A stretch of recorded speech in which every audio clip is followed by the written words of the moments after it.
Thanks, man. I'm excited about being here. We're gonna have some fun. My name is Michael Jr.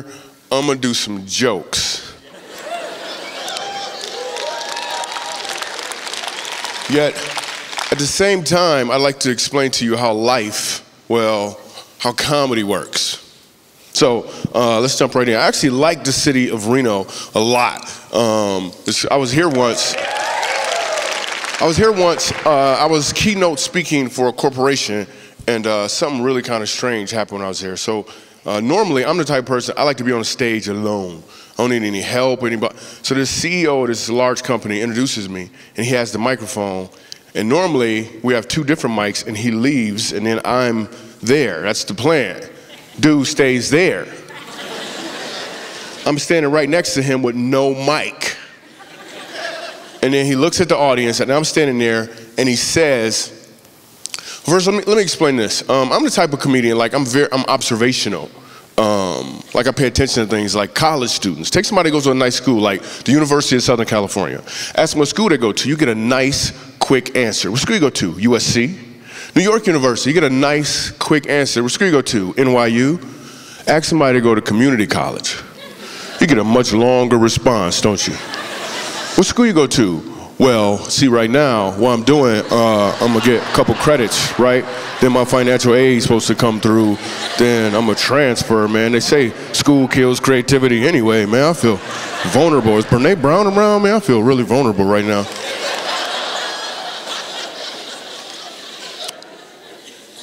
And let me tell you a little more about me. I love being a dad, and I have 5 kids. Yeah, and I travel a lot, you know, so I can see them all.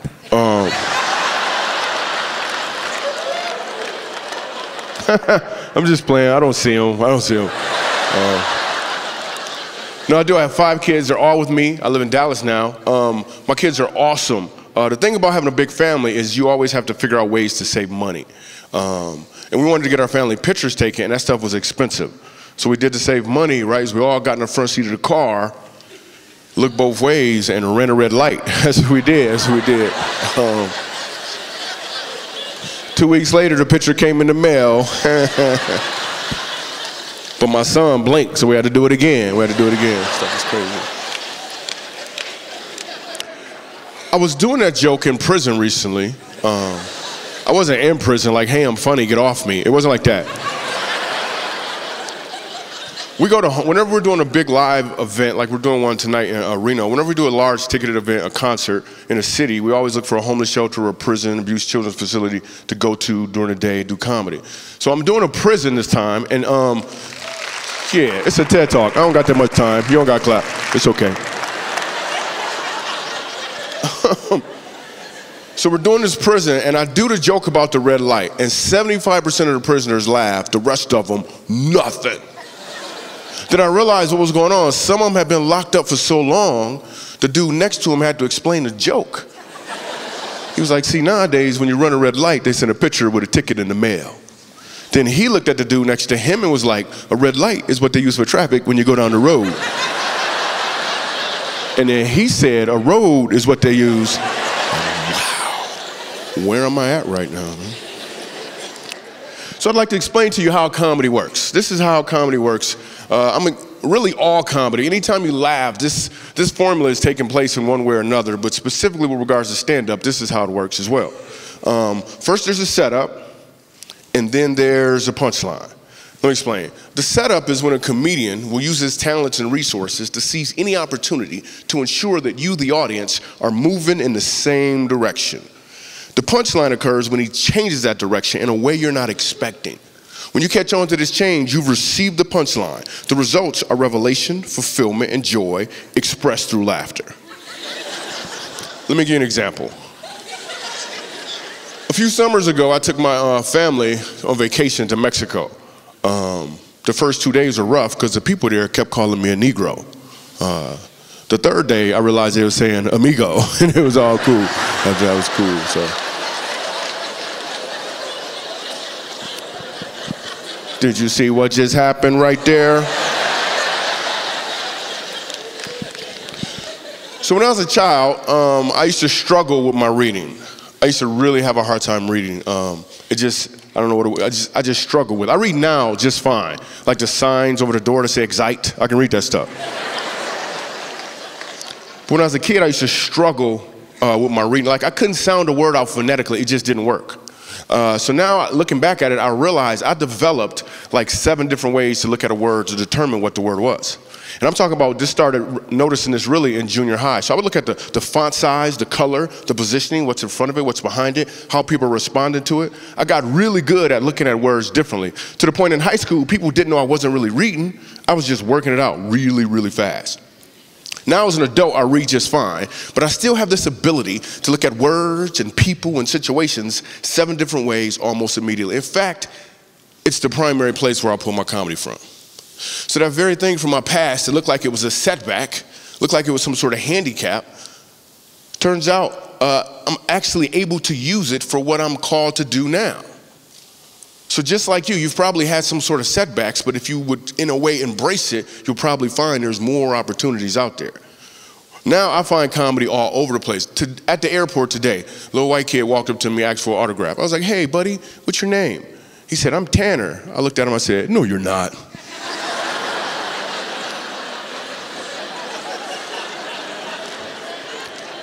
His mom was cracking up. He was like, I am Tanner. It's like, trust me. You're not. Or I'll notice stuff, like I saw this dude with a muscle shirt on. You ever see a dude with like a muscle shirt, like a white tank, but he ain't got no muscles? I'm like, what is that, a wife threatener? Depending on where you're from in the country, you understand that joke better. And his friend had on a shirt that said, if you don't speak English, leave the country. But it was written in English, so.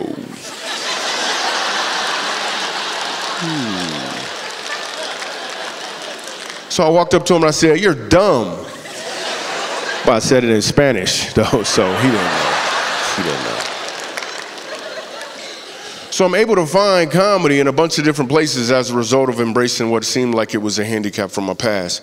I noticed even what people say sometimes. Have you ever heard the phrase, boy, I wish I could have been a fly on the wall? Every time I hear that, I walk up to the person and I say, and then what? No. You want to be a fly on the wall so you can hear the information that was in the room. Well, I've done the research. Flies don't have ears. Yeah. You would be just as ignorant as you currently are. But you would be a fly. Nobody even listens to a fly. I mean, let's say you're a fly that could read lips. What are you going to do with the information? And you got 2 days to live. You're making bad choices. Or people will sometimes say stuff to me like, Michael Jr., where you from originally? I'm like, originally? Huh. Well, I was conceived in Michigan. Yeah. Before that, I was with my dad. Yeah. And then there's a swim competition, right? And I won, which is crazy. Because currently, I don't swim at all. I used to be pretty good, though, apparently. I am not politically correct. I'm just gonna tell, I know I do comedy, but I'm not, it's just too much work. I'm just telling you. You gotta watch the news and know the language. I just believe if you put the right stuff in your heart, the right stuff will come out. So I never try to be politically correct. Some people work hard. I'm at a coffee shop. There's a white guy in front of me, orders a coffee. The lady in front of him is like, hey, how do you want it? He looked back at me and was like, African American, please. I was like, cool, let me get the Caucasian mocha. Let me get that, if I could. Let's get the Caucasian mocha, I guess. I'm trying to learn.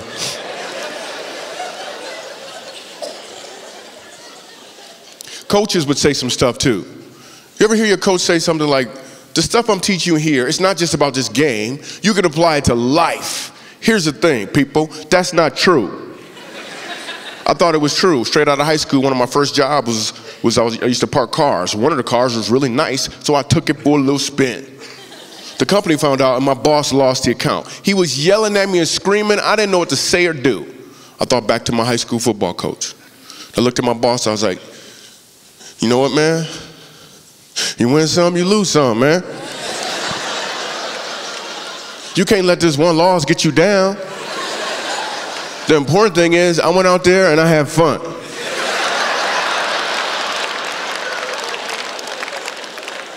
Then I got fired, man. I got fired right now. Actually, I do play some basketball. I didn't want to perpetuate stereotypes, but it's true. But in basketball, you're supposed to run and jump. I don't really feel like doing both all the time. So some friends recently took me ball hunting. Some people call it golf or whatever.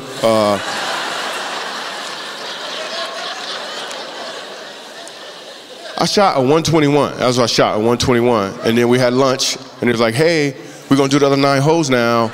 I was like, I'm not going back out there. I'm not going. Because they lied to get me to go. They was like, yo, the greens are awesome. I was like, cool. I showed up with some cornbread. I was like, all right.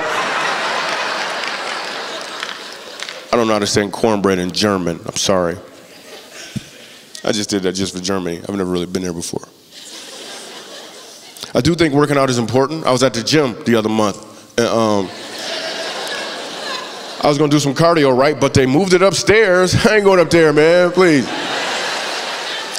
And I get recognized at the gym. I got recognized. I'm working out, this lady's like, I was like, hey, how you doing? She's like, you don't understand, Michael Jr., you're my favorite comedian. Every time I see you, I laugh my butt off. I was like, keep laughing, you know? Keep laughing.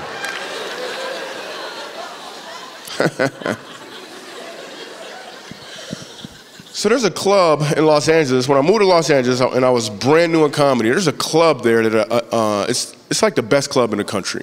It's called the Comedy and Magic Club. It's actually in Hermosa Beach. This club is extremely hard for a comedian to get into.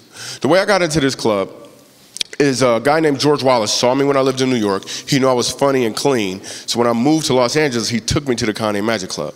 Now, he couldn't get me on stage because it's way too prestigious of a club. They have to know who you are. So he got me into the green room.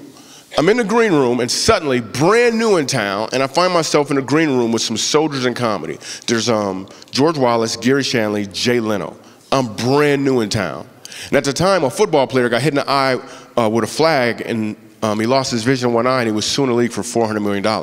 Now, all of these guys are helping Leno on that joke subject for the monologue for the Tonight Show on NBC. I ain't saying nothing. I'm just happy to be in the room sharing French fries with these dudes. But your gift will make room for you. So then they got quiet and they all looked at me and I'm thinking, oh snap, this is an opportunity. So I was like, all right, let me see if I got this right. He got hit in the eye with a flag, he lost his vision in one eye, and he's suing the league for $400 million. He not gonna see half of it.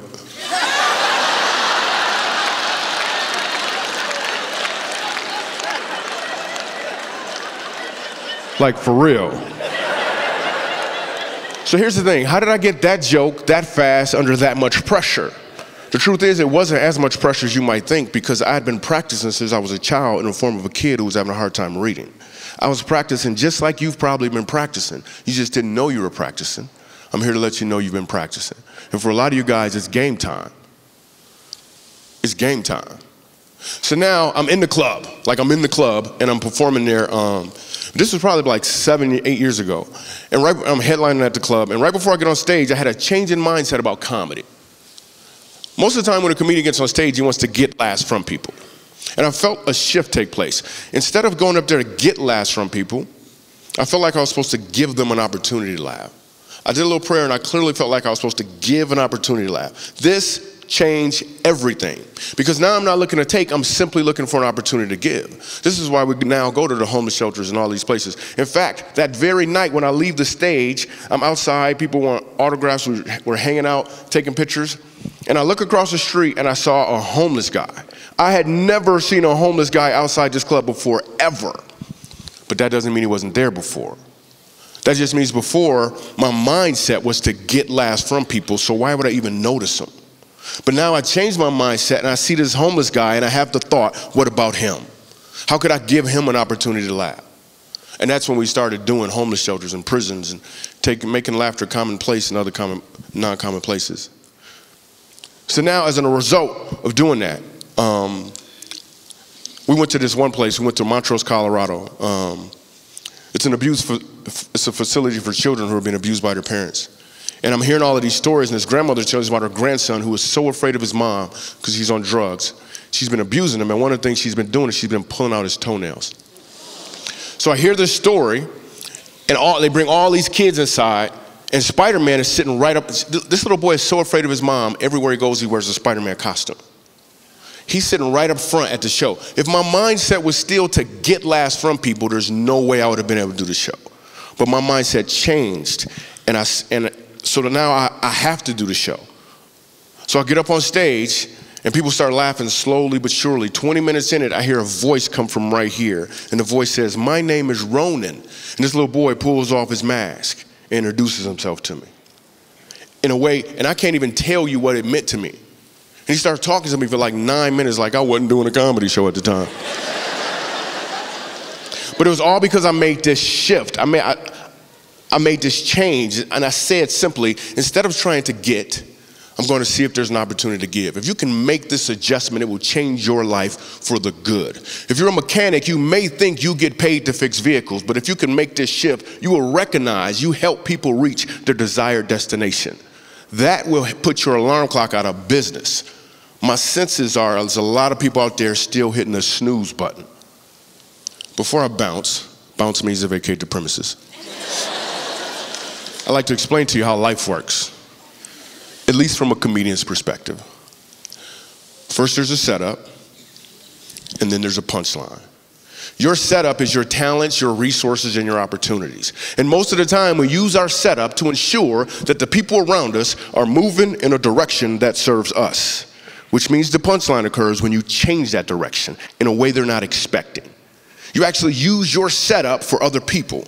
The results are the same yet multiplied. Revelation, fulfillment, and joy. But it's not just for the one receiving your punchline. It is absolutely for you as you deliver the punchline. In fact, if I ask the question to everyone here, everyone watching, if I ask you this question, how many people here know what your setup is? Every one of you would be able to tell me. Because your setup is the fact that you have a house, a car, you've been married, you went to school. Your setup is about what you've received. But what if I ask the question, what is your punchline? Because your punchline is about what you're called to deliver. And if you only know your setup and not your punchline, you'll make the mistake of trying to add more setup.